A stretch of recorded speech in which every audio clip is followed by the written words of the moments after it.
شروع کرتی ہوں اللہ کے نام سے جو بڑا مہربان نہایت رحم کرنے والا ہے۔ رب اشرح لی صدری ویسر لی امری واحلل عقدۃ من لسانی یفقهوا قولی۔ اللہم صلی علی سیدنا محمد فی اولی کلامنا، اللہم صلی علی سیدنا محمد فی اوسطی کلامنا، اللہم صلی علی سیدنا محمد فی آخری کلامنا، آمین اللہم آمین۔ اعوذ باللہ من الشیطان الرجیم، بسم اللہ الرحمن الرحیم۔ جو پچھلی آیات میں ہم نے پڑھا تھا، آیت نمبر 15 کہ بد عہدی اور تانا زنی کرنے والوں کو اپنے دانتوں میں انگلیاں رکھنی پڑے گی، ان کو اسی طرح کرنا پڑے گا جو تانا زنی کرتے ہیں۔ اللہ نے مسلمانوں کے دلوں کو ٹھنڈا کر دیا، پھر اللہ سبحانہ تعالیٰ کا جو حق ہوتا ہے اللہ سبحانہ تعالیٰ وہی کر کے دکھا دیتے ہیں۔ پھر آیت نمبر ہم نے 16 میں پڑھا کہ کیا تم یہ سمجھ بیٹھے ہو کہ تم چھوڑ دیے جاؤ گے، حالانکہ اب تک اللہ تعالیٰ نے تم میں سے انہیں ممتاز نہیں کیا جو مجاہد ہیں اور جو اللہ تعالیٰ کے اور اس کے رسول صلی اللہ علیہ وآلہ وسلم کے اور مومنوں کے سوا کسی کو دلی دوست نہیں بناتے۔ اللہ تعالیٰ خوب خبردار ہے ہر اس کام سے جو تم کر رہے ہو۔ ناممکن ہے کہ مشرک اللہ تعالیٰ کی مسجدوں کی آبادی کر لیں، وہ خود اپنے کفر کے آپ ہی گواہ ہیں، ان کے اعمال غارت اور عقارت ہیں اور وہ دائمی طور پر جہنمی ہیں۔ اللہ کی مسجدوں کی رونق اور آبادی تو ان کے حصے میں ہے جو اللہ تعالیٰ پر اور قیامت کے دن پر ایمان رکھتے ہیں، نمازوں کے پابند ہوں، زکوٰۃ دیتے ہوں، اللہ تعالیٰ کے سوا کسی سے نہ ڈرتے ہوں، یہی لوگ یقیناً راہ یافتہ ہیں، مطلب صحیح راستے پہ، صحیح سبیل پہ ہیں یہی لوگ۔ کافر چاہے جتنے ہی نیک کام کر لیں، یہاں پہ یہ بتایا جاتا ہے کہ کافر کافر ہی ہیں اگر ان کا ایمان ٹھیک نہیں ہے، اگر وہ کفر کرنے والے ہیں، کافر ہیں، لیکن وہ جتنے مرضی نیک کام کر لیں مگر ان کا کفر جو ہے ان کو جہنم میں لے کر ہی جائے گا۔ استغفر اللہ استغفر اللہ۔ یہی تھا کہ وہاں پہ کیا کیا جاتا تھا کہ جو حج کرنے والے لوگ تھے تو یہ ان لوگوں کو پانی پلاتے تھے، تو وہ کہتے تو ہم تو بڑے نیک کام کرنے ہیں، لیکن ان کے پاس ایمان ہی نہیں تھا، تو پھر کیا فائدہ ان کے نیک کام کرنے کا۔ تو اب یہاں سے بتایا جاتا ہے کہ عہد شکن کفار سے ڈرنے کی بجائے ان پر سختی کا حکم بتایا گیا۔ مسلمانوں کو پوری طرح جہاد پر آمادہ کرنے کے لیے فرما رہے ہیں کہ یہ عہد جو ہے عہد شکن قسمیں توڑنے والے کفار وہی ہیں جنہوں نے رسول اللہ صلی اللہ علیہ وسلم کو جلا وطن کرنے کی پوری طرح ٹھان لی تھی، چاہتے تھے کہ قید کر لیں یا قتل کر ڈالیں، استغفر اللہ، یا دیس نکالا دے دیں۔ ان کے مکر سے اللہ تعالیٰ کا، اب یہاں پہ تو لکھا ہوا ہے مکر، لیکن اللہ سبحانہ تعالیٰ ہمیں یہ لفظ بولنے کی توفیق نہ دے کہ اللہ سبحانہ تعالیٰ کی ہم لفظ کو، حکمت کو ہم مکر نہیں کہہ سکتے، بس اللہ تعالیٰ کی حکمت جو ہے وہ ان کے مکر سے بہتر ہے۔ اللہ سبحانہ تعالیٰ بہترین حکمت والے ہیں۔ پھر بتایا جاتا ہے تم ان نجس لوگوں سے خوف کھاتے ہو، اگر تم مومن ہو تو تمہارے دل میں بجز اللہ تعالیٰ کی کسی کا خوف نہیں ہونا چاہیے۔ واقعی جس بندے کے دل میں اللہ تعالیٰ کا خوف آ جائے تو اس کے دل سے لوگوں کا خوف نکل جاتا ہے۔ اور پہلے بھی آپ کو بتایا سورہ رحمان میں بھی ہے کہ جس کو اللہ تعالیٰ کا خوف ہوا، جو اللہ تعالیٰ سے ڈرا، اس کو ایک نہیں بلکہ 2 جنتیں ملیں گی۔ پھر آگے یہ بتایا گیا کہ حدیث میں ہے کہ مسجدوں کو آباد کرنے والے جو ہیں وہ اللہ والے ہیں، اللہ مجھے اور آپ کو مسجدوں کو آباد کرنے والوں میں سے بنائے۔ پھر جو مساجد جو ہیں اہل ایمان ہی عبادت کرتے ہیں، نہ کہ جو دوسرے لوگ ہوتے ہیں، جو مشرک لوگ ہوتے ہیں وہ نہیں مسجدوں کو عبادت کرتے۔ مسجدوں کو عبادت کرنے والے جو ہیں وہ ایمان والے ہوتے ہیں۔ اللہ مجھے اور آپ کو ایمان والوں میں شامل کرے، آمین اللہم آمین۔ اب ہمارے پاس آ گئی آیت نمبر 19، سپارہ نمبر 10 ہے، سورت توبہ ہے، سورت نمبر 9 ہے، سورت اور آیت نمبر ہماری 19۔ انشاءاللہ یہیں سے شروع کرتے ہیں۔ شروع کرتی ہوں اللہ کے نام سے جو بڑا مہربان نہایت رحم کرنے والا ہے۔ رب اشرح لی صدری ویسر لی امری واحلل عقدۃ من لسانی یفقهوا قولی۔ کیا تم نے حاجیوں کو پانی دینا اور مسجد حرام کی خدمت کرنا اس کے برابر کر دیا جو اللہ تعالیٰ پر اور آخرت کے دن پر ایمان لائے اور اللہ کی راہ میں جہاد کرے؟ یہ اللہ تعالیٰ کے نزدیک برابری کے نہیں ہیں۔ اللہ تعالیٰ بے انصافوں کو راہ نہیں دکھاتا۔ جو لوگ ایمان لائے، ہجرت کی، اللہ کی راہ میں اپنے مال اور اپنی جان سے جہاد کیا، وہ اللہ تعالیٰ کے ہاں بہت بڑے مرتبے والے ہیں اور یہی لوگ مراد پانے والے ہیں۔ انہیں ان کا رب خوشخبری دیتا ہے اپنی رحمت کی اور رضامندی کی اور جنتوں کی، ان کے لیے وہاں دوامی نعمت ہے، وہاں یہ ہمیشہ رہنے والے ہیں۔ اللہ تعالیٰ کے پاس یقیناً بہت بڑے ثواب ہیں، بہت بڑے اجر ہیں۔ اب یہاں بتایا جاتا ہے کہ ایمان کے بغیر نیک اعمال جو ہیں بے فائدہ ہیں۔ حضرت عباس رضی اللہ تعالیٰ عنہ نے اپنے قید کے زمانے میں کہا تھا کہ تم اگر اسلام اور جہاد میں تھے تو ہم بھی تو اللہ تعالیٰ کے گھر کی خدمت اور حاجیوں کے آرام پہنچانے میں تھے۔ اسی وجہ سے یہ آیت اتری جو ابھی بتائی گئی کہ شرک کے وقت کی نیکی بیکار ہے. جس وقت آپ شرک میں ہو، شرک میں مبتلا ہو، اس وقت کی نیکی بیکار ہے. ہاں، جو ہی آپ ایمان لے کے آ جاتے ہو تو اللہ سبحانہ تعالیٰ رحمت کرنے والے ہیں. جو لوگ اللہ کی رحمت کی خوشخبریاں ان لوگوں کے لیے ہیں جو ایمان والے ہیں، اللہ سبحانہ تعالیٰ ان کو جنتیں دیں گے، اور جنت میں ایسی جگہ ہوگی جو دوامی نعمت ہوگی، ہر وقت کی نعمت ہوگی. یہاں تک کہ جنتی اللہ سبحانہ تعالیٰ ان کو اتنا مطلب آرام دے دیں گے، اتنا سکون دے دیں گے. اور جو کسی پھل کھانے کا دل ان کا چاہے گا کہ یہ پھل کھانا ہے، تو ان کو اس پھل کی طرف آگے جانا بھی نہیں پڑے گا. جہاں اپنی نشست پہ، کسی صوفے پہ، کسی مسند پہ، کسی جگہ پہ بیٹھے ہوئے ہیں، تو بس ان کا دل چاہے گا وہ والا فروٹ کھانا ہے، تو خود بخود درخت کی جو ہے برانچ، وہ خود بخود ان کے سامنے آ جائے گی، اور وہ فروٹ کو اپنے ہاتھ میں پکڑیں گے. جو ہی وہ ایک فروٹ کو اتاریں گے، اسی طرح کا ایک اور جو فروٹ ہے اسی درخت کے اوپر لگ جائے گا. کہ اللہ سبحانہ تعالیٰ وہاں کی جو نعمتیں ہوں گی دائمی ہوں گی. اور پھر ان کے لیے جنتیں ہیں. جنتوں میں فرشتہ آواز دے گا، اور فرشتہ آواز دے کے کہے گا کہ تم ہمیشہ رہو گے، زندہ رہو گے، کوئی بیماری نہیں آئے گی. جنتوں میں کوئی بیماری، کچھ نہیں ہوگا. اللہ سبحانہ تعالیٰ کا کرم ہی کرم ہوگا ہر طرف. اللہ اسباب ہدایت تو ضرور دیتے ہیں، مگر ان کو ہدایت کی توفیق نہیں ہوتی جو ایمان والے نہیں ہوتے. آگے ہمارے پاس آ گئی آیت نمبر الحمدللہ 24 23. تو یہاں پہ یہ بتایا گیا اے مسلمانوں دوست نہ بناؤ. اب یہ اتنی امپورٹنٹ آیت ہے کہ اس کو دل کے کانوں سے سنو، اور پھر اپنے آپ پہ یہ اس کو ڈالو کہ کیا ہم اس آیت کے اوپر پورا اترتے ہیں کہ نہیں. جب یہ میں آیت پڑھتی ہوں میرا دل بڑا کانپتا ہے، میں بڑی پریشان بھی ہو جاتی ہوں، کہ پھر میں موازنہ کرتی ہوں کہ کیا واقعی ہم نبی پاک حضرت محمد مصطفیٰ صلی اللہ علیہ وسلم سے اور اللہ تعالیٰ سے اس طرح کی محبت کرتے ہیں جیسا کہ حق ہے، جیسا کہ اللہ تعالیٰ نے کہا. اب یہاں پہ دیکھو، یہاں پہ اللہ سبحانہ تعالیٰ کہہ رہے ہیں اے مسلمانوں دوست نہ بناؤ اپنے پاپوں کو، اپنے بھائیوں کو، اور اگر وہ کفر کو اسلام سے زیادہ عزیز رکھیں تو تم میں سے جو بھی ان سے محبت رکھے وہ پورا گنہگار ظالم ہے. استغفر اللہ. کہہ دے کہ اگر تمہارے باپ اور تمہارے لڑکے اور تمہارے بھائی اور تمہاری بیویاں اور تمہارے کنبے قبیلے اور تمہارے کمائے ہوئے مال اور وہ تجارت جس کی کمی سے تم ڈرتے ہو اور وہ حویلیاں جنہیں تم پسند کرتے ہو، اگر یہ تمہیں اللہ تعالیٰ سے اور اس کے رسول سے اور اس کی راہ کے جہاد سے بھی زیادہ عزیز ہیں، تو تم اللہ تعالیٰ کے حکم سے عذاب کے آنے کا انتظار کرو. اللہ تعالیٰ فاسقوں کو ہدایت نہیں دیتا.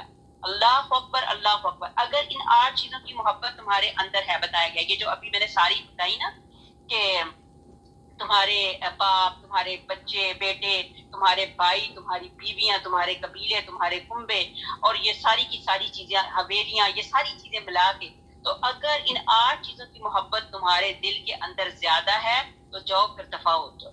مطلب سب سے زیادہ جو محبت تمہارے دل میں ہونی چاہیے اللہ کی اور اللہ کے رسول پاک صلی اللہ علیہ وسلم کی. اب ہم نے دیکھنا ہے کیا ہمارے دل میں اللہ کی محبت اور نبی پاک صلی اللہ علیہ وسلم کی محبت زیادہ ہے، کہ مطلب ہمیں ہمارا باپ زیادہ عزیز ہے یا نبی پاک صلی اللہ علیہ وسلم. کیا ہمارے لڑکے زیادہ عزیز ہیں یا نبی پاک صلی اللہ علیہ وسلم. کیا ہمارے بھائی زیادہ عزیز ہیں یا نبی پاک صلی اللہ علیہ وسلم. کیا ہماری بیویاں زیادہ عزیز ہیں یا نبی پاک صلی اللہ علیہ وسلم. کیا ہمارے کنبے زیادہ عزیز ہیں یا نبی پاک صلی اللہ علیہ وسلم.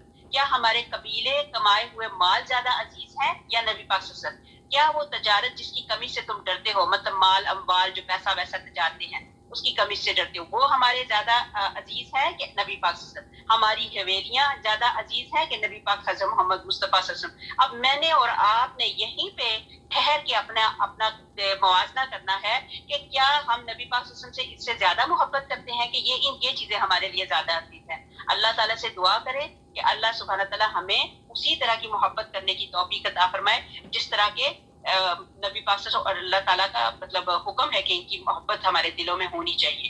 حضرت عبیدہ بن جراح رضی اللہ تعالیٰ عنہ کے باپ نے بدر والے دن ان کے سامنے اپنے بتوں کی تعریفیں شروع کی، تو آپ نے اسے ہر چند روکنا چاہا لیکن وہ بڑھتا ہی چلا گیا. باپ بیٹوں میں جنگ شروع ہو گئی اور آپ رضی اللہ تعالیٰ عنہ نے اپنے باپ کو قتل کر دیا. تو اس پر یہ آیت، یہ جو ابھی ہم نے پڑھی، یہ نازل ہوئی ہے.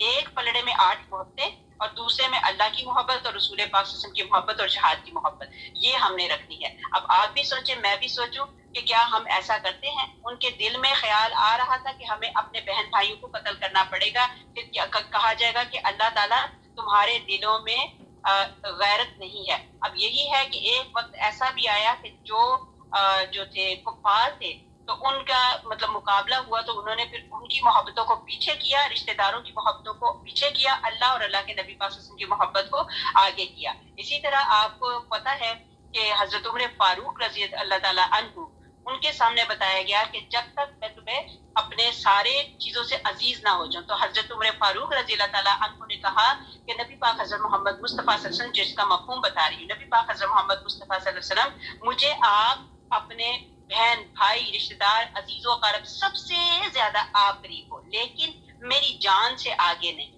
تو نبی پاک حضرت محمد مصطفیٰ صلی اللہ علیہ وسلم نے ان کے سینے کے اوپر ہاتھ رکھ کے کہا کہ جب تک میں تجھے اپنی جان سے بھی زیادہ عزیز نہ ہو جاؤں۔ تو پھر نبی پاک صلی اللہ علیہ وسلم کا جب ہاتھ ان کے حضرت عمر فاروق رضی اللہ عنہ ان کے سینے پہ پڑا، تو ساتھ ہی انہوں نے کہا کہ نبی پاک صلی اللہ علیہ وسلم، اب مجھے آپ اپنی جان سے بھی زیادہ عزیز ہیں۔ اللہ وہی ہاتھ جیسے انہوں نے ان کے سینے پہ رکھا، تو اللہ سبحانہ تعالیٰ وہی قدرت کے ذریعے ہم دعا کرتے ہیں کہ اللہ سبحانہ تعالیٰ ہمارے سینوں میں بھی وہی محبت اللہ پیدا کر دے، جس طرح کہ حضرت نبی پاک حضرت محمد مصطفیٰ صلی اللہ علیہ وسلم نے ان کے سینے پہ ہاتھ رکھا اور ان کے دل میں اس پہلے بھی محبت تھی، لیکن جو ہی جب ہاتھ رکھا تو انہوں نے کہا ہاں، کیونکہ نبی پاک صلی اللہ علیہ وسلم کے آگے تو جھوٹ ہی بولا جا سکتا تھا، تو انہوں نے کہا ہاں نبی پاک صلی اللہ علیہ وسلم، اب مجھے آپ اپنے جان سے بھی زیادہ پیارے ہیں۔ اللہ ہمیں بھی یہ محبت کرنے کی توفیق عطا فرمائے۔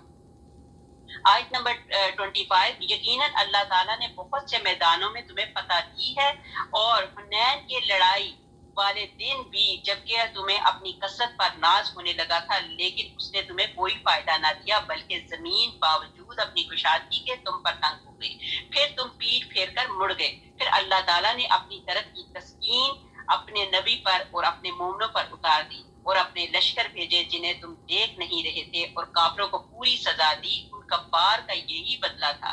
پھر اس کے بعد بھی جس پر چاہے اللہ تعالیٰ اپنی رحمت کی توجہ فرمائے، اللہ تعالیٰ ہے ہی بخشش اور مہربانی کرنے والا۔ اب یہاں پہ بھی یہی بتایا جا رہا ہے کہ حنین کی لڑائی میں بھی ایک شخص کثرت پر فخر کیا کہ آج تو ہم کافروں کو مار ڈالیں گے۔ اللہ کو تکبر غرور پسند نہیں ہے۔ یہ مال، کہتے ہیں نا، یہ مال و دولت دنیا، یہ رشتہ، یہ پیوند، بتانے وہم گمان، لا الہ الا اللہ، تو یہ ہے شمشیر ہے بتوں کو مطلب توڑ دو۔ اس شمشیر سے مطلب لا الہ الا اللہ کی تلوار سے بتوں کو توڑ دینا چاہیے۔ ایسے لشکر اللہ سبحانہ تعالیٰ نے اس دن اتارے کہ جنہیں ہم تو نہیں دے سکتے، لیکن اللہ سبحانہ تعالیٰ نے یہ وہی مدد فرمائی جو ہم پہلے کافی مضمون میں بتا چکے ہیں۔ حضرت ابن مسعود رضی اللہ تعالیٰ عنہ فرماتے ہیں کہ میں بھی اس لشکر میں تھا، آپ صلی اللہ علیہ وسلم کے ساتھ صرف 80 مہاجر اور انصار رہ گئے تھے۔ میں نے پیٹھ نہیں دکھائی تھی، ہم پر اللہ تعالیٰ نے کیا کیا کہ اطمینان اور سکون نازل فرما دیا تھا۔ حضور اکرم صلی اللہ علیہ وسلم اپنے سفید خچر پر سوار دشمنوں کی طرف بڑھ رہے تھے، جانور نے ٹھوکر کھائی، آپ صلی اللہ علیہ وسلم زین پر سے، وہ جو زین بنی ہوتی ہے، زین پر سے نیچے کی طرف جھک گئے۔ میں نے آواز دی کہ حضور اکرم صلی اللہ علیہ وسلم اونچے ہو جائیے، اللہ تعالیٰ آپ صلی اللہ علیہ وسلم کو اونچا ہی رکھے۔ آپ صلی اللہ علیہ وسلم نے فرمایا ایک مٹھی مٹی کی تو بھر دو۔ میں نے بھر دی، آپ صلی اللہ علیہ وسلم نے کافروں کی طرف پھینکی جس سے ان کی آنکھیں بھر گئیں۔ پھر فرمایا مہاجر اور انصار کہاں ہیں؟ میں نے کہا یہی ہے۔ فرمایا انہیں آواز دو۔ میرا آواز دینا تھا کہ وہ تلواریں تولے ہوئے لپک لپک کر آ گئے۔ اب تو مشرکین کی کچھ نہ چلی اور وہ بھاگ کھڑے ہو گئے، اور اللہ تعالیٰ نے ان کو مدد دی۔ اب شیبہ بن ایک مثال بتائی جا رہی ہے کہ بہقی کی روایت میں ہے کہ حنین کے دن جب کہ میں نے رسول اللہ صلی اللہ علیہ وسلم کو اس حالت میں دیکھا کہ لشکر شکست کھا کر بھاگ کھڑا ہوا ہے، تو آپ صلی اللہ علیہ وسلم تنہا رہ گئے، تو مجھے بدر والے دن اپنے باپ اور چچا کا مارا جانا یاد آ گیا کہ وہ علی اور حضرت حمزہ رضی اللہ تعالیٰ کے ہاتھوں مارے گئے تھے۔ اب یہ شیبہ بن عثمان کہتے ہیں کہ اس دن مجھے وہ تکلیف ہوئی جو میرے رشتہ داروں کا مطلب قتل ہوا، اور میں نے دیکھا کہ نبی پاک حضرت محمد مصطفیٰ صلی اللہ علیہ وسلم یہاں پہ تنہا ہیں، تو مجھے موقع مل گیا، میں بھاگا، میں نے کوشش کی۔ اب کہتے ہیں کہ میں نے اپنے جی میں کہا کہ ان کے انتقام لینے کا اس سے اچھا موقع اور کون سا ملے گا، آؤ پیغمبر کو قتل کر دوں۔ اس ارادے سے میں آپ صلی اللہ علیہ وسلم کی دائیں جانب بڑھا، لیکن وہاں میں نے عباس عبد المطلب رضی اللہ تعالیٰ عنہ کو پایا، سفید چاندی جیسی ذرہ پہنے مستعد کھڑے تھے۔ میں نے سوچا کہ چچا ہیں، اپنے بھتیجے کی پوری حمایت کریں گے، چلو بائیں جانب سے جا کر اپنا کام کرو۔ ادھر سے آیا تو دیکھا کہ ابو سفیان بن حارث بن عبد المطلب کھڑے ہیں. میں نے کہا کہ ان کے بھی چچا کے لڑکے کے بھائی ہیں, اپنے بھائی کی ضرور حمایت کریں گے. پھر میں کیا کیا کہ کعبہ کاٹ کر پیچھے کی طرف آیا, آپ صلی اللہ علیہ وسلم کے قریب پہنچ گیا. اب یہی باقی رہ گیا تھا کہ تلوار سونت کر وار کر, کہ میں نے دیکھا کہ ایک آگ کا کوڑا بجلی کی طرح چمک کر مجھ پر پڑنا چاہتا ہے. میں نے آنکھیں بند کر لی اور پچھلے پاؤں پیچھے کی طرف ہٹا. یہ کون کہہ رہا ہے؟ شیبہ بن عثمان کہہ رہے. تو میں پیچھے ہٹا. اسی وقت حضور پاک صلی اللہ علیہ وسلم نے میری جانب التفات فرمایا اور فرمایا, شیبہ میرے پاس آ, اللہ اس کے شیطان کو دور کر دے. یہ دیکھیں نبی پاک حضرت محمد مصطفیٰ صلی اللہ علیہ وسلم نے ان کو بلایا اور کہا کہ اللہ اس کے شیطان کو دور کر دے. اب میں نے آنکھ کھول کر جو رسول پاک صلی اللہ علیہ وسلم کی طرف دیکھا تو واللہ آپ صلی اللہ علیہ وسلم مجھے میرے کانوں اور آنکھوں سے بھی زیادہ محبوب تھے. آپ صلی اللہ علیہ وسلم نے فرمایا, شیبہ جا کافروں سے لڑ. اللہ اکبر. شیبہ کا بیان ہے کہ اس جنگ میں حضرت صلی اللہ علیہ وسلم کے ساتھیوں میں سے میں بھی تھا, لیکن میں اسلام کی وجہ سے یا اسلام کی معرفت کی بنا پر نہیں نکلا تھا, بلکہ میں نے کہا کہ واہ یہ کیسے ہو سکتا ہے کہ خوازن قریش پر غالب آ جائے. میں آپ صلی اللہ علیہ وسلم کے پاس ہی کھڑا ہوا تھا جو میں نے ابلک رنگ کے گھوڑے کو دیکھا اور دیکھ کر کہا, یا رسول اللہ صلی اللہ علیہ وسلم میں تو ابلک رنگ کے گھوڑے دیکھ رہا ہوں. آپ صلی اللہ علیہ وسلم نے فرمایا, شیبہ وہ تو سوائے کافروں کے کسی کو نظر نہیں آتے. پھر آپ صلی اللہ علیہ وسلم نے میرے سینے پر ہاتھ مار کر دعا کی کہ اللہ شیبہ کو ہدایت کر. پھر دوبارہ سے بار مطلب 3 بار یہی کہا کہ اللہ شیبہ کو ہدایت عطا فرما. تو آپ کا ہاتھ ہٹنے سے پہلے ہی ساری دنیا سے محبت, کیا زیادہ محبت جو ہے آپ صلی اللہ علیہ وسلم کی میں اپنے دل میں پانے لگا. کیسے ہی نبی پاک حضرت محمد مصطفیٰ صلی اللہ علیہ وسلم کے ہاتھوں کی برکت تھی کہ جو نبی پاک حضرت محمد مصطفیٰ صلی اللہ علیہ وسلم معاذ اللہ قتل کرنے کے درمیان تھا, اسی کا دل اللہ تعالیٰ نے 1 منٹ میں بدل دیا. اللہ سبحانہ تعالیٰ انہی ہاتھوں کی رحمتوں کی برکتوں کے سبب اللہ سبحانہ تعالیٰ ہمیں بھی اللہ سبحانہ تعالیٰ نبی پاک حضرت محمد مصطفیٰ صلی اللہ علیہ وسلم سے محبت کرنے کی توفیق عطا فرمائے, نبی پاک صلی اللہ علیہ وسلم کی سنتوں پہ چلنے والیاں بنا دے, آمین اللہم آمین. اب ہمارے پاس آ گئی پارہ نمبر 10 سورۃ التوبہ, سورۃ نمبر 9 اور آیت نمبر 28. اے ایمان والو, مشرک بالکل ہی ناپاک ہیں اور اس سال کے بعد مسجد حرام کے پاس بھی نہ پھٹکے پائیں.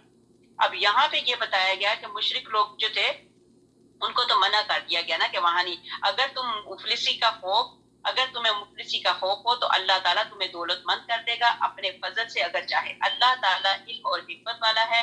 لڑو ان لوگوں سے جو اللہ تعالیٰ پر اور قیامت کے دن پر ایمان نہیں لاتے, جو حرام نہیں جانتے اسے جسے اللہ تعالیٰ نے اس کے رسول صلی اللہ علیہ وسلم نے حرام کیا ہے, نہ دین حق کو قبول کرتے ہیں جنہیں کتاب دی گئی ہے, یہاں تک کہ وہ ذلیل و خوار ہو کر اپنے ہاتھ سے جزیہ ادا کرے. حرم کی حدود میں مشرکوں کا داخلہ منع تھا. اب یہاں پہ حضرت صلی اللہ علیہ وسلم نے حضرت علی رضی اللہ تعالیٰ عنہ کو اور حضرت ابو بکر صدیق رضی اللہ تعالیٰ عنہ کے ساتھ بھیجا اور حکم دیا کہ مجمع حج میں اعلان کر دو کہ اس سال کے بعد کوئی مشرک حج کو نہ آئے اور کوئی ننگا شخص بیت اللہ کا طواف نہ کرے. لہٰذا نبی پاک صلی اللہ علیہ وسلم کا حکم ہوا. مسند احمد کی حدیث میں ہے کہ فرمان رسول اکرم صلی اللہ علیہ وسلم ہے کہ ہماری اس مسجد میں اس سال کے بعد سوائے معاہدہ والے اور تمہارے غلاموں کے اور کوئی کافر نہ آئے. اب یہ آگے بتایا گیا کہ جنگ کرو ان لوگوں سے جو ایمان نہیں لاتے اللہ پر, رسولوں پر. اس وقت کہا گیا کہ یہ ایمان لاؤ یا پھر گردن ان کی مار دی جائے. یہی بات ان کے آگے کر دی گئی. آیت نمبر 30, یہود کہتے ہیں عزیر اللہ کا بیٹا ہے, نصرانی کہتے ہیں مسیح اللہ تعالیٰ کا بیٹا ہے. یہ قول صرف ان کے منہ کی بات ہے, اگلے منکروں کی بات کی یہ بھی ریس کرنے لگے. انہیں اللہ تعالیٰ غارت کرے, کیسے پلٹائے جاتے ہیں. ان لوگوں نے اللہ تعالیٰ کو چھوڑ کر اپنے عالموں اور درویشوں کو رب بنایا ہے اور مریم علیہ السلام کے بیٹے مسیح کو, حالانکہ انہیں صرف ایک اکیلے اللہ تعالیٰ ہی کی عبادت کا حکم کیا گیا جس کے سوا کوئی معبود نہیں, وہ پاک ہے ان کے شریک مقرر کرنے سے. مشرکوں نے نبیوں اور نیک لوگوں کو اللہ تعالیٰ کا شریک بنایا. انہوں نے کیا کیا, مشرکوں نے اور کچھ نہیں ملا تو انہوں نے ان کو اللہ کا شریک بنا دیا. اب یہاں پہ ہے حضرت عزیر علماء کے قتل ہونے پر بہت روئے. اب ایک تھے حضرت عزیر علیہ السلام, جب کچھ علماء جو تھے وہ قتل ہو گئے تو حضرت عزیر علیہ السلام اتنا روئے کہ ان کی رو کے ان کی جو پلکیں ہیں نا وہ بھی جھڑ گئی. تو ایک دن اسی طرح روتے ہوئے ایک میدان سے گزر ہوا, دیکھا کہ ایک عورت ایک قبر کے پاس بیٹھی رو رہی ہے اور کہہ رہی ہے ہائے اب میرے کھانے کا کیا ہوگا, میرے کپڑوں کا کیا ہوگا. آپ علیہ السلام مطلب حضرت عزیر علیہ السلام نے, آپ علیہ السلام اس کے پاس ٹھہر گئے اور اس سے فرمایا اس طرح اس شخص سے پہلے تجھے کون کھلاتا تھا, کون پہناتا تھا؟ اس نے کہا اللہ تعالیٰ. تو آپ نے فرمایا پھر اللہ تعالیٰ تو اب بھی زندہ باقی ہے، اس پر تو کبھی موت نہیں آئے گی. یہ سن کر اس عورت نے کہا اے عزیر پھر تم یہ بتلاؤ کہ تم بنی اسرائیل سے پہلے علماء کو کون علم سکھاتا تھا؟ آپ علیہ السلام نے فرمایا اللہ تعالیٰ. اس نے کہا پھر آپ علیہ السلام یہ رونا دھونا لے کر کیوں بیٹھے ہوئے ہیں؟ آپ علیہ السلام کی سمجھ میں آ گیا کہ یہ جناب اللہ سبحانہ تعالیٰ کی طرف سے آپ کو یہ تنبیہ ہوئی ہے.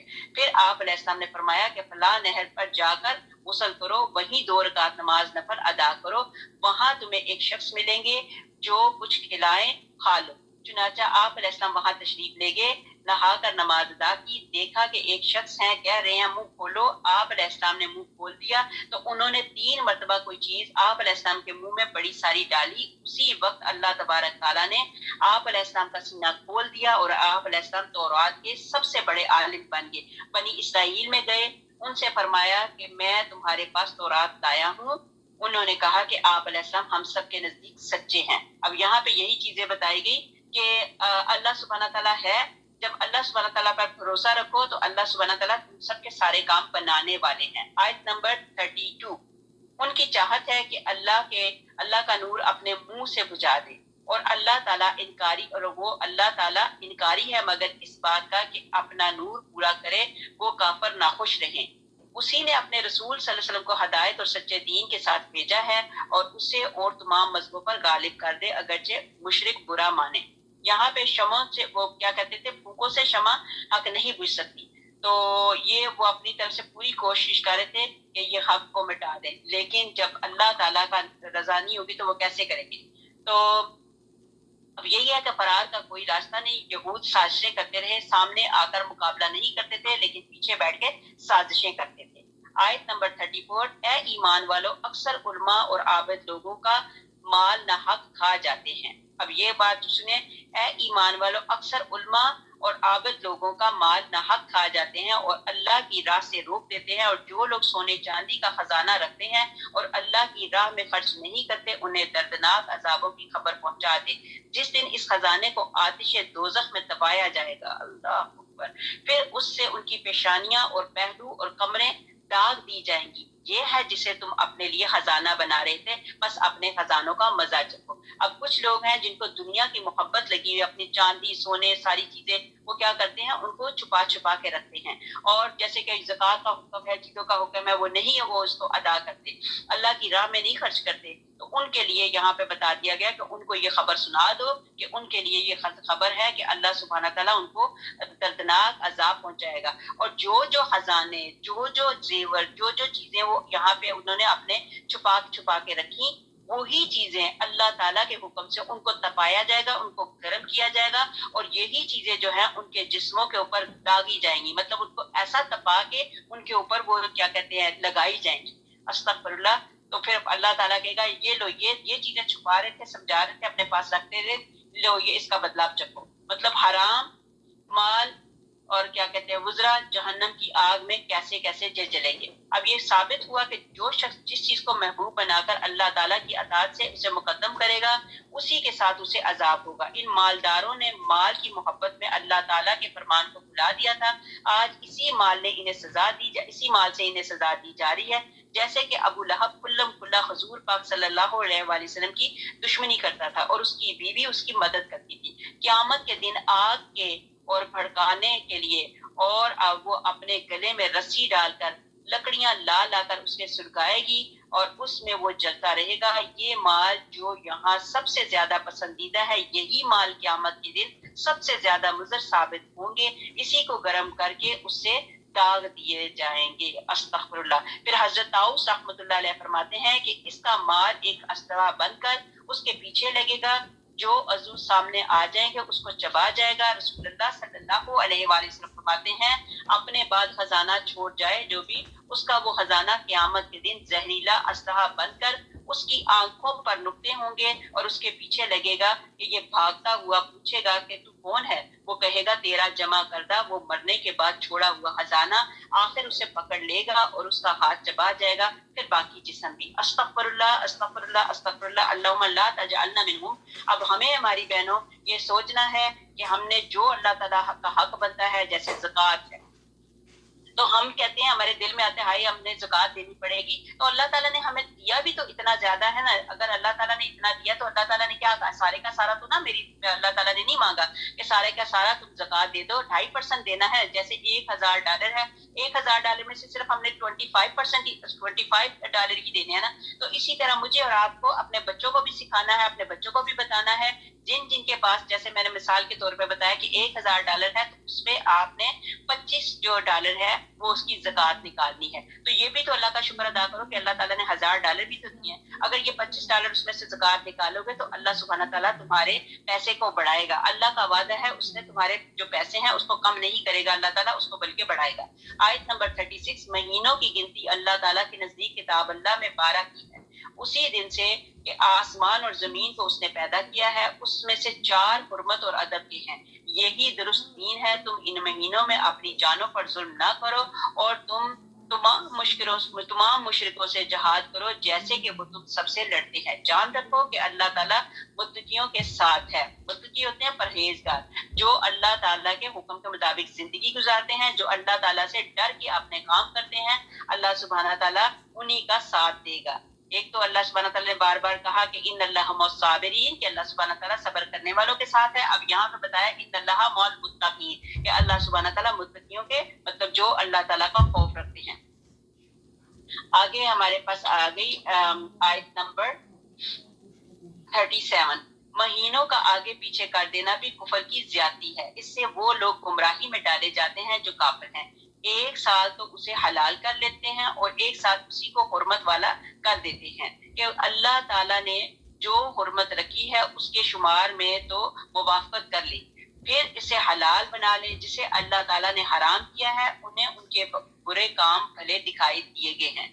قوم کفار کی اللہ تعالیٰ رہنمائی نہیں فرماتا. اب یہی وہ پھر بتایا گیا جو کفر کرنے والے ہیں, وہ کفر کرنے والی قوم جو ہے اللہ سبحانہ تعالیٰ ان کی رہنمائی نہیں کرتا. مشرکوں نے حرمت والے مہینوں میں بھی رد و بدل کر دیا.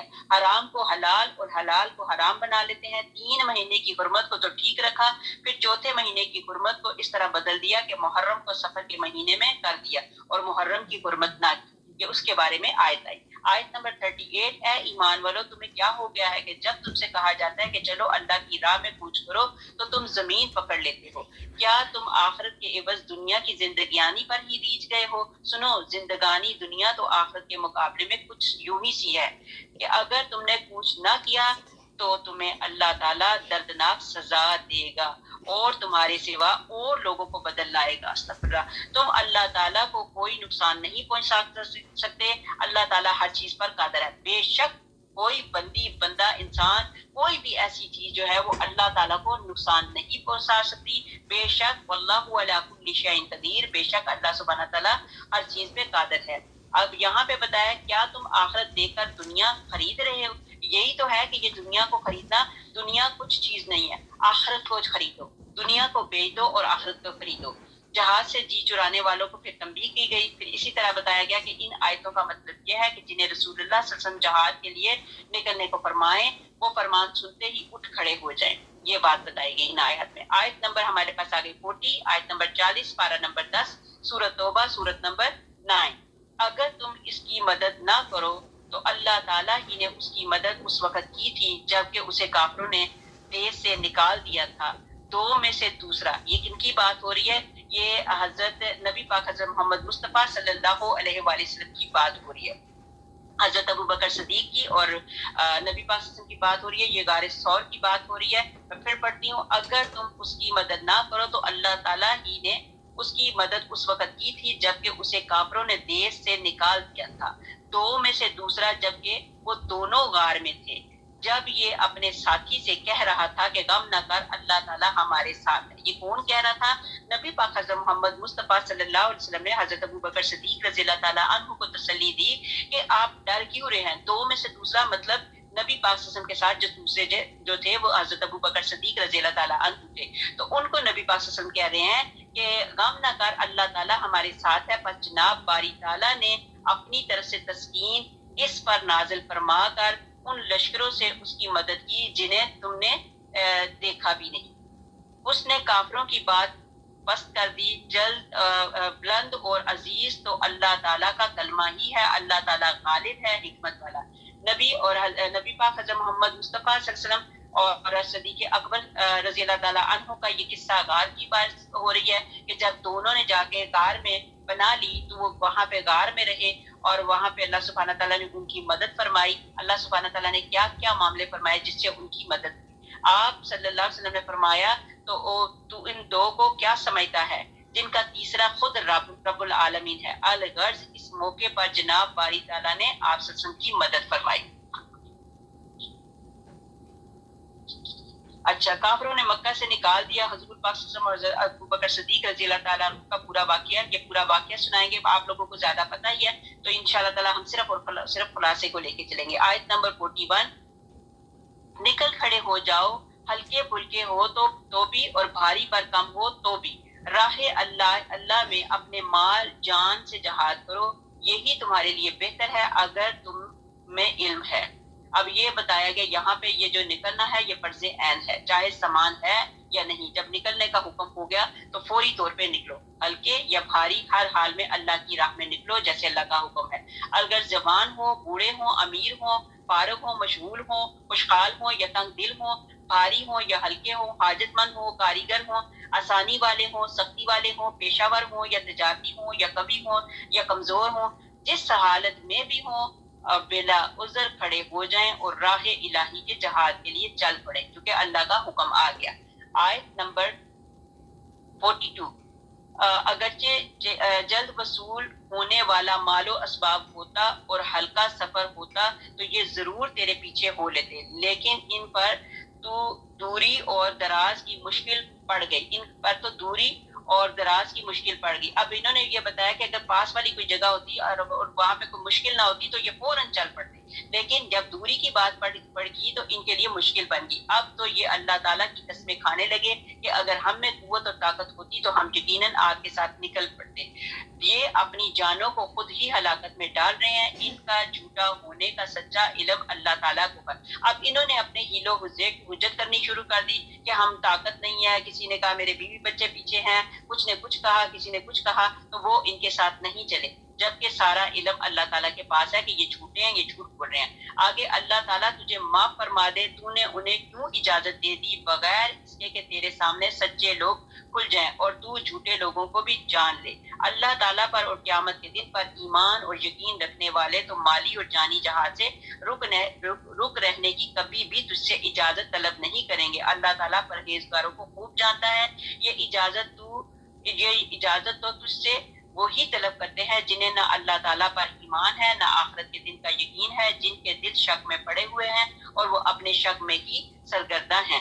اب لوگ بہانے بنانے لگے، حضور پاک صلی اللہ علیہ وسلم میری بیوی بیمار ہے، یا یہ کہ نبی پاک صلی اللہ علیہ وسلم کا دل بھی بڑا نرم تھا اور نبی پاک حضرت محمد مصطفیٰ صلی اللہ علیہ وسلم ان کو اجازتیں دیتے رہے. یہاں پہ ان کو بتایا گیا کہ ان کے جو دل ہیں یہ چور ہیں، یہ جھوٹ بول رہے ہیں، آپ کو نہیں پتا یہ آپ کے ساتھ یہ ہیلے اور بہانے کر رہے ہیں، اور اللہ کو پتا ہے اس کا دل سچا ہے، کون پرہیزگار ہے اور کون جھوٹا ہے. یہ اللہ تعالیٰ یہ بتا رہے ہیں. ایمان کا تقاضا ہے کہ آگے بڑھ کر جہاد کریں، وسوسوں میں نہ پڑے. ان کے متعلق پہ عیار لوگوں کے دھوکے میں نہ آؤ. نبی پاک حضرت محمد مصطفیٰ صلی اللہ علیہ وسلم کو وصیت کی جا رہی ہے کہ یہ لوگ عیار ہیں، یہ اپنے دھوکے کر رہے ہیں، تو آپ ان کے دھوکے میں نہ آئے. سچے مسلمان ہیلے بہانے نہیں بناتے، یہ عیار لوگ ہی ہیں جو اپنے ہیلے اور بہانے بناتے ہیں. آیت نمبر 46. اگر ان کا ارادہ جہاد کے لیے نکلنے کا ہوتا تو وہ اس سفر کے لیے سامان کی تیاری کرتے، لیکن اللہ تعالیٰ کو ان کا اٹھنا پسند ہی نہ تھا، بس انہیں حرکت ہی سے روک دیا اور کہہ دیا گیا کہ تم تو بیٹھنے والوں کے ساتھ ہی بیٹھے رہو. اب اللہ سبحانہ تعالیٰ کو بھی نہیں پسند تھا کہ یہ جہاد کے لیے نکلیں اور اپنی سامان کی تیاری وغیرہ کریں، کیونکہ انہوں نے اگر یہ چلے بھی جاتے، اگر ان کے ساتھ چلے بھی جاتے جہاد کے لیے تو وہاں پہ بھی انہوں نے فتنے کرنے تھے، انہوں نے شرارتیں کرنی تھی، تو لہٰذا ان کا یہاں پہ بیٹھنا ہی بہتر ہے. اگر یہ تم میں مل کر نکلتے بھی تو تمہارے لیے سوائے فساد کے اور کوئی چیز نہ بڑھاتے، بلکہ تمہارے درمیان خوب گھوڑے دوڑا دیتے اور تم میں فتنے ڈالنے کی تلاش میں رہتے. ان کے ماننے والے خود تم میں موجود ہیں. اللہ تعالیٰ ان ظالموں کو خوب جانتا ہے. اللہ نے ان کو توفیق ہی نہ دی تھی کہ وہ جہاد پر جاتے، دلوں میں روک تھے ان کے، انہوں نے جہاد پر جا کر بھی فتنہ ہی کرنا تھا، لہٰذا اللہ تعالیٰ کی حکمت تھی کہ یہ یہیں پہ ٹھہرے رہے، بیٹھے رہے. آیت نمبر 48. یہ تو اس سے پہلے بھی فتنے کی تلاش کرتے رہے ہیں اور تیرے لیے کاموں کو الٹ پلٹ کرتے رہے ہیں، یہاں تک کہ حق آ پہنچا اور اللہ تعالیٰ کا حکم غالب آ گیا، باوجود یہ کہ وہ ناخوشی میں ہی رہے۔ ان میں سے کوئی کہتا ہے کہ مجھے اجازت دیجیے، مجھے فتنے میں نہ ڈالیں، وہ تو فتنے میں پڑ چکے ہیں، یقیناً دوزخ کافروں کو گھیر لینے والی ہے۔ ظاہری بات ہے کہ وہ اتنے بڑے فتنے کو کہ منتظر ہو گئے ہیں، وہ جو دوزخ ہے کوئی چھوٹا فتنہ نہیں ہے، وہ بہت بڑا فتنہ ہے، تو لہٰذا انہوں نے وہ فتنے کو خرید لیا۔ منافق جو ہیں فتنہ برپا کرنے کے لیے ہر وقت موقع کی تلاش میں رہتے ہیں، نفاق فتنہ ہی فتنہ ہے۔ ان میں سے جاسوس موجود ہیں جو سادہ لوگوں کو بھی بہکا سکتے تھے، یہ جاسوس بھی ان کو کہتے تھے رہنے تو تم نے کیا جانا ہے، مت جاؤ یہیں پہ بیٹھو، خود بھی بیٹھے تھے اور دوسرے لوگوں کے بھی حوصلے کو نا وہ ختم کر رہے تھے۔ تو ابن قیس یہ جو ان کا ہے ابن قیس بہت بڑا فتنہ پرست تھا، حضور صلی اللہ علیہ وسلم کی وہ اس نے کیا کہا، ابن قیس جو تھا وہ کہنے لگا حضور نبی پاک حضرت محمد مصطفیٰ صلی اللہ علیہ وسلم میں بھی آپ کے ساتھ چلتا، لیکن وہ کیا کہتا ہے کہ اس سال نصرانیوں کے جلا وطن کرنے میں تو ہمارا ساتھ دے گا؟ تو اس نے کہا یا رسول اللہ صلی اللہ علیہ وسلم مجھے تو معاف رکھیے، میری ساری قوم جانتی ہے کہ میں عورتوں کا بے طرح شیدا ہوں، مطلب میں عورتوں کو بڑا مطلب ان پہ اپنی جان فریفتہ کرتا ہوں، عیسائی عورتوں کو دیکھ کر مجھ سے تو اپنا نفس روکا نہ جائے گا۔ آپ صلی اللہ علیہ وسلم نے اس سے منہ موڑ لیا۔ اس کا بیان اس آیت میں ہے کہ اس منافق نے یہ بہانہ بنایا، حالانکہ وہ فتنے میں تو پڑا ہوا تھا۔ رسول پاک صلی اللہ علیہ وسلم کا ساتھ چھوڑنا، جہاد سے منہ موڑنا، یہ کیا کم فتنہ ہے؟ کتنے فخر کی بات ہوتی کہ نبی پاک حضرت محمد مصطفیٰ صلی اللہ علیہ وسلم کے ساتھ مل کے وہ جہاد کرتا، لیکن اس نے اپنی ریزن کیا بتائی کہ عیسائی عورتیں جو ہیں میں ان پہ فریفتہ ہوتا ہوں، تو یہ نہ ہو کہ میں وہاں پہ جا کے وہی گناہ کروں، لہٰذا بہتر ہے کہ میں ادھر ہی رک جاؤں۔ آگے ہمارے پاس آ گئی آیت نمبر 50، تجھے اگر کوئی بھلائی مل جائے تو انہیں برا لگتا ہے، اور تجھے کوئی برائی پہنچ جائے تو یہ کہتے ہیں ہم نے تو اپنا معاملہ پہلے ہی درست کر لیا تھا، پھر تو بڑے ہی اپرتے ہوئے لوٹتے ہیں۔ تو کہہ دے کہ ہمیں سوائے اللہ تعالیٰ کے ہمارے حق میں لکھے ہوئے کوئی چیز پہنچ ہی نہیں سکتی، وہ ہمارا کارساز اور مولا ہے۔ مومنوں کو تو اللہ تعالیٰ کی ذات پاک پر ہی بھروسہ کرنا چاہیے۔ کہہ دے کہ تم ہمارے بارے میں جس چیز کا انتظار کر رہے ہو وہ دو بلائیوں میں سے ایک ہی ہے، اور ہم تمہارے حق میں اس کا انتظار کرتے ہیں کہ یا تو اللہ تعالیٰ اپنے پاس سے کوئی سزا تمہیں دے یا ہمارے ہاتھوں سے، بس ایک طرف تم منتظر رہو، دوسری جانب تمہارے ساتھ ہم بھی منتظر ہیں۔ کہہ دے کہ تم خوشی یا ناخوشی کسی طرح بھی خرچ کرو، قبول تو ہرگز نہ کیا جائے گا، یقیناً تم بے حکم لوگ ہو، یقیناً تم بے حکم لوگ ہو۔ کوئی سبب ان کے خرچ کی قبولیت کے نہ ہونے کا اس کے سوا نہیں ہے کہ یہ اللہ تعالیٰ اور اس کے رسول کے منکر ہیں، اور بڑی کاہلی سے ہی نماز کو آتے ہیں اور برے دل سے ہی خرچ کرتے ہیں۔ یہ کن کی بات ہو رہی ہے؟ یہ منافقوں کی بات ہو رہی ہے۔ اب یہ نہیں کہ منافق نماز نہیں پڑھتے تھے، نماز پڑھنے کے لیے جاتے بھی تھے تو کیا کرتے تھے؟ بڑی کاہلی کے ساتھ، بڑے مردہ دل کے ساتھ بس چھٹ سے وہ نماز پڑھی، لوگوں کو دکھایا اور نکل جاتے تھے۔ تو یہ منافقوں کے متعلق پھر دوبارہ یہ بات ہوئی ہے کہ مسلمانوں کی ہر خوشی منافقین پر شاک گزرتی تھی، جب ان کو کوئی خوشی ملتی تھی تو منافقین کو بڑی تکلیف ہوتی تھی۔ اگر یہ دوست کی طرف تکلیف آ جائے تو سر تسلیم ہم ہے، ہر چند منظور ہے، اور وہ ہمارا مولا ہے، ہمیں ڈر کس چیز کا ہے؟ شہید ہو جائیں تو تب بھی اچھا، زندہ بچ جائیں تو پھر بھی اچھا۔ یہ مسلمانوں کے لیے یہ بہت بڑی چیز ہے، وہ خوش ہوں گے، وہ کہتے ہیں کہ اگر ہم شہید ہو جائیں گے تو تب بھی اللہ تعالیٰ کے حق میں ہمیں اچھا ملے گا، اور اگر ہم کیا کہتے ہیں بچ کے بھی آگے تو پھر بھی اللہ سبحانہ تعالیٰ کی نظر میں ہم اچھے ہوں گے۔ یہ مسلمانوں کے دونوں چیزیں بتا دی گئی۔ آگے آیت نمبر 55، تو ان کے مال اور اولاد سے تعجب میں نہ پڑ، اللہ تعالیٰ کی چاہت یہی ہے کہ اس سے انہیں دنیا کی زندگی میں ہی سزا دے اور ان کے کفر ہی کی حالت میں ان کی جانیں نکل جائیں۔ استغفر اللہ استغفر اللہ، یہ اللہ تعالیٰ کی قسم کھا کھا کر کہتے ہیں کہ یہ تمہاری جماعت کے لوگ ہیں، حالانکہ وہ دراصل تمہارے نہیں، بات صرف اتنی ہے کہ یہ ڈرپوک لوگ ہیں۔ اگر یہ کوئی بچاؤ کی جگہ یا کوئی غار یا کوئی سرنگ سر گھسانے کی جگہ پا لیں تو ابھی اسی طرف لگام توڑ کر الٹے بھاگ جائیں۔ ان کے مال اور اولاد سے دھوکہ نہ کھانا، ان کا حرکات میں حصہ مطلب ان کی جو حرکات ہیں، ان کی حرکات کی وجہ سے ان کا آخرت میں کوئی حصہ نہ ہوگا۔ مسلمان جو ہیں ہر حال میں کامیاب، اور جو منافق ہیں وہ ناکام ہیں۔ مسلمانوں کے جہاد میں دو ہی انجام ہوتے ہیں، یہ بات غور سے سنیے۔ زندگی تو گزرنی ہے، تو کیا ہی اللہ کی چاہت میں گزر جائے۔ اب یہاں پہ بتایا جا رہا ہے مسلمانوں کے جہاد میں 2 ہی انجام ہوتے ہیں اور دونوں ہر طرح اچھے ہیں۔ اگر شہادت ملی تو جنت اپنی ہے، اور اگر فتح ملی تو غنیمت اور اجر ہے۔ بس اے منافقو، تم جو ہماری بابت انتظار کر رہے ہو وہ انہیں 2 اچھائیوں میں سے ہے، مطلب دونوں میں سے اگر ایک بھی چیز ہمیں ملی تو ہماری کامیابی ہے۔ اللہ پاک ہے، وہ پاک چیز ہی قبول کرتا ہے۔ متقیوں کے اعمال قبول ہوتے ہیں، تم فاسق ہو، تمہارے اعمال قبولیت سے گرے ہوئے ہیں۔ اب دنیا داروں کو حسرت بری نظروں سے نہ دیکھو، یہ ان لوگوں نے کیا کرنا ہے جو دنیا دار ہیں، دنیا میں وہ اگر وہ دیکھتے ہیں ان کے بڑی کامیابیاں ہو رہی ہیں، لیکن وہ دنیا دار لوگ ہیں، ان لوگوں کی طرف حسرت سے نہ دیکھو۔ آخرت انہی لوگوں کی ہے جنہوں نے دنیا کو بیچ کے آخرت کو خریدا۔ منافقین کی غیر مستقل مزاجی اور ان کی جھوٹی قسمیں بھی بتائی جا رہی ہیں۔ اب آیت نمبر 58 میں ان میں وہ بھی ہیں جو خیراتی مال کی تقسیم کے بارے میں تجھ پر عیب رکھتے ہیں، اگر انہیں اس میں سے مل جائے تو خوش ہیں، اور اگر اس میں سے نہ ملا تو فوراً ہی بگڑ کھڑے ہوئے۔ اگر یہ لوگ اللہ اور اللہ کے رسول صلی اللہ علیہ وسلم کے دیے ہوئے پر خوش رہتے اور کہہ دیتے کہ اللہ تعالیٰ ہمیں کافی ہے، اللہ تعالیٰ ہمیں اپنے فضل سے دے گا اور اس کا رسول بھی، تو ہم تو اللہ تعالیٰ کی ذات سے ہی توقع رکھنے والے ہیں۔ اب منافق مطلب پرست اور مال و دولت کے حریص ہیں۔ ان کے متعلق بتایا جا رہا ہے کہ بعض منافق حضرت صلی اللہ علیہ وسلم پر تہمت لگاتے ہیں کہ آپ صلی اللہ علیہ وآلہ وسلم مال اور زکوٰۃ صحیح تقسیم نہیں کرتے وغیرہ، استغفر اللہ، اور اس سے ان کا ارادہ سوائے اپنے نفع کے حصول کے اور کچھ نہ تھا۔ انہیں کچھ مل جائے تو راضی ہیں اور رہ جائے تو بس ان کے نتنے پھولے ہوئے ہیں۔ حضور اکرم صلی اللہ علیہ وسلم نے مال زکوٰۃ جب ادھر ادھر تقسیم کر دیا تو انصار میں سے کسی نے ہانک لگائی کہ یہ عدل نہیں، پھر اس وجہ سے یہ والی آیت تھی جو ابھی ہم نے پڑھ کے سنائی ہے۔ آگے ہمارے پاس آگے آیت نمبر 60، صدقے صرف فقیروں کے لیے ہیں اور مسکینوں کے لیے اور ان کے وصول کرنے والوں کے لیے اور ان کے لیے جن کے دل پرچائے جاتے ہیں، اور گردن چھڑانے میں اور قرض داروں کے لیے اور اللہ کی راہ میں اور راہرو مسافروں کے لیے فرض ہیں۔ اللہ تعالیٰ کی طرف سے اللہ تعالیٰ علم حکمت والا ہے۔ اب بسار پہ زکوٰۃ کی تفصیل یہ بتائی گئی کہ اوپر کی آیت میں جو ابھی ہم نے پڑھی ہے، ان جاہل منافقوں کا ذکر تھا کہ جو ذات رسول پاک صلی اللہ علیہ وسلم پر تقسیم صدقات میں اعتراض کر بیٹھے تھے۔ اب یہاں اس آیت میں بیان فرمایا دیا گیا کہ تقسیم اور زکوٰۃ پیغمبر صلی اللہ علیہ وسلم کی مرضی پر موقوف نہیں، بلکہ ہمارے مطلب اللہ تعالیٰ کے بتلائے ہوئے مسارت میں ہی لگتی ہے۔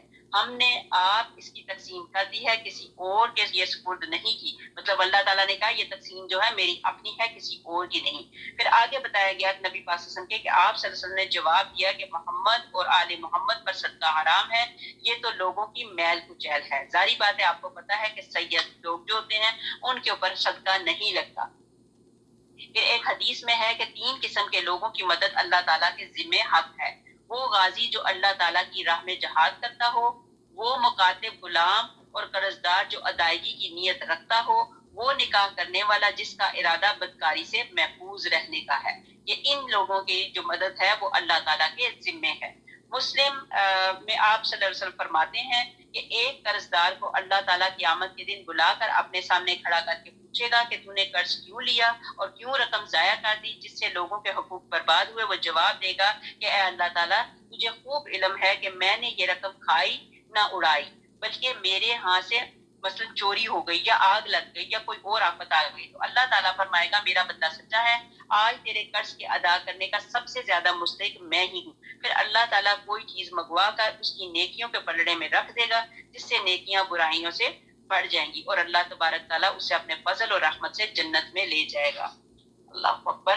آگے ہمارے پاس آگے آیت نمبر 61، ان میں سے وہ بھی ہیں جو پیغمبر کو ایذا دیتے ہیں اور کہتے ہیں کہ ہلکے کان کا ہے، استغفر اللہ، تو کہہ دے کہ وہ کان تمہارے بھلے کے لیے ہیں۔ اللہ تعالیٰ پر ایمان اور وہ اللہ تعالیٰ پر ایمان رکھتا ہے اور مسلمانوں کی بات کا یقین کرتا ہے، اور تم میں سے جو اہل ایمان ہے یہ ان کے لیے رحمت ہے۔ رسول اللہ صلی اللہ علیہ وسلم کو جو لوگ ایذا دیتے ہیں ان کے لیے دکھ کی مار ہے، محض تمہیں خوش کرنے کے لیے تمہارے سامنے اللہ تعالیٰ کی قسمیں کھا جاتے ہیں، حالانکہ اگر یہ ایماندار ہوتے تو اللہ تعالیٰ اور اس کا رسول رضامند کرنے کے زیادہ مستحق ہیں۔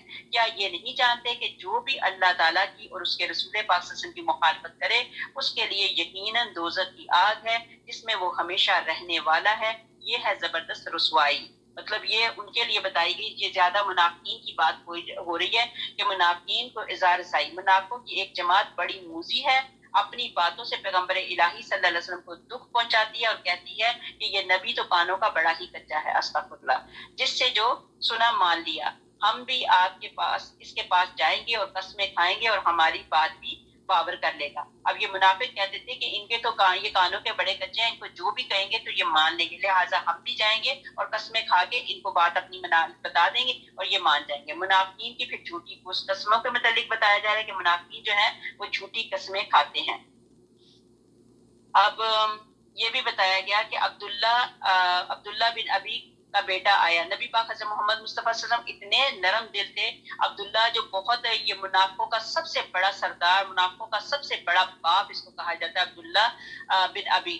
تو اب یہ فوت جب ہو گیا تو پھر اس کا بیٹا آیا نبی پاک حضرت محمد مصطفیٰ صلی اللہ علیہ وسلم کے پاس اور آ کے کہنے لگا کہ آپ ایسے کریں کہ آپ اپنا کرتا جو ہے پسینے والا جو ہوگا وہ کرتا مجھے دے دیں، میں اپنے باپ کو کرتا پہنا دوں گا کہ شاید میرے باپ کے گناہ معاف ہو جائیں اور آپ میرے باپ کا نماز جنازہ پڑھائیں. تو لہٰذا نبی پاک حضرت محمد مصطفیٰ صلی اللہ علیہ وسلم نے پڑھا تو دیا لیکن جنت اس کو نہیں ملی چونکہ وہ بہت بڑا منافق تھا. اس نے پھر بی بی عائشہ، پھر یہ بھی ہے کہ بی بی عائشہ رضی اللہ تعالیٰ منافق نہیں، بی بی عائشہ رضی اللہ تعالیٰ عنہا پہ بھی استغفر اللہ کیا کہتے ہیں الزام لگایا.